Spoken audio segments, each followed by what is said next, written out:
একখানা জিনিস দেখতে পারলাম যে এখানে কিন্তু শালপাতার বাটি কিন্তু আছে। আচ্ছা, তুমি শালপাতার বাটিতে মানুষজনকে সার্ভ করছো? শুধু শালপাতা না দাদা, শালপাতা আছে, সোলার বাটি আছে, সিলভার পাতাও আছে, যেটা আপাতত শেষ হয়ে গেছে স্টক।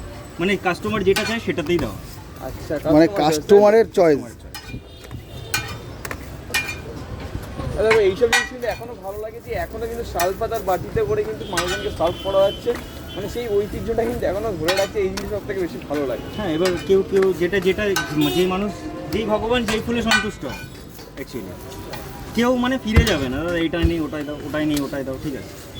দাদা তোমার হচ্ছে এই মানে দোকানটা কেন, অন্য তো দোকান দিতে পারতে মনে হয়। অবশ্যই আমার অন্য দোকান ছিল, এটা আগে চাইনিজ একটা কাউন্টার ছিল, চিলি চিকেন, চিকেন 65, যেটা খুব তাড়াতাড়ি আবার চালু হতে চলেছে, এর মধ্যেই হবে হয়তো এই মাসের মধ্যে। আর এটা আগে আমার চাইনিজ প্ল্যাটারের দোকান ছিল, যেমন chilli chicken, crispy chicken 65, fried rice, hakka noodles. আচ্ছা, চাইনিজ যে আইটেমগুলো সেগুলো আগে ছিল, তাই তো? আবার আসো ঘুরে, একটু পরে আসো। দেখো দাদা কিন্তু এখন সেই পরোটা ভাজছে, তারপরে পরোটার দোকান খোলা নাকি? বেলা হচ্ছে আর এই পর্যন্ত তারপরে পরোটা দোকান খোলা না, আমি আরও দাম 12টার দাম 10টার দাম এদিকে 70 টাকা, 14 টাকা, 80-84 টাকা। দেখো আমাদের সাথে কথা বলছে, কাস্টমারের সাথে কিন্তু দাদা কথা বলছে, একইভাবে সব কিছু চলছে।